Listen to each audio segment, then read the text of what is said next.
मोहनजोदड़ो का आखिरी दिन। मेरा नाम उसामिर ई है। मैं मोहनजोदड़ो की फौज में एक आम सा सिपाही था। वो दिन अजीब था। सूरज निकला तो सही मगर आसमान पर खून की सी सुर्खी फैली हुई थी, जैसे किसी ने उफ़ुक़ पर लाल चादर तान दी हो। शहर के बाहर एक पुराना किला था जहां अक्सर रातों को नीली रोशनी चमकती थी। बुजुर्ग कहते थे कि वहां कोई पुराना देवता सो रहा है। हम जवानों ने कभी यकीन न किया, हंसी में आड़ा दिया। इस रात मुझे अकेला पहरा देना था। जैसे ही चांद निकला, फिजा में एक गहरी खामोशी छा गई। ना परिंदे ना दरख्तों की सरसराहट। फिर जमीन में हल्की सी कपकपाहट हुई, जैसे कोई बहुत बड़ा वजूद नीचे हरकत कर रहा हो।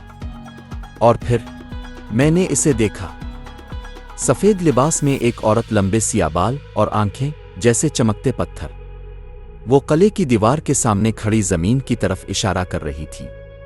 फिर इसने आसमान की तरफ देखा और गायब हो गई। अगली सुबह मैंने अपने सरदार को यह सब बताया।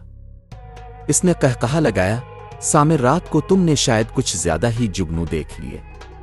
2 दिन बाद दरिया का पानी बदल गया। वो नीला नहीं, काला हो चुका था। माहीगीर खाली हाथ लूटे। उनकी आंखों में खौफ था, अल्फाज नहीं। फिर रात को मोहल्ले के बच्चे ने चीख मारी, उम्मी, दीवार में से कोई निकला है। लोग समझे ये मजाक है, मगर सुबह तक आधा मोहल्ला खाली था, कोई निशान, कोई सबूत नहीं। मैं दौड़ा अपने उस्ताद और जिन के पास। वो अलम, नजूम और आसमानी रमूज जानते थे।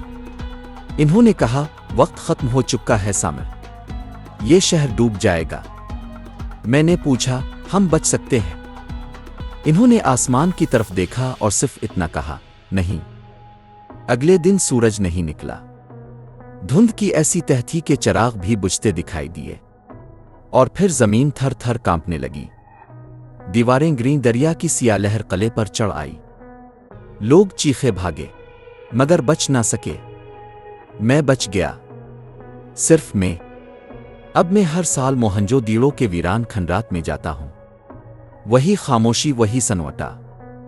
कभी कभी जब हुआ चलती है तो मैं महसूस करता हूं वही सफेद लिबास वाली औरत किले की दीवार पर खड़ी है, आसमान की तरफ देखती हुई।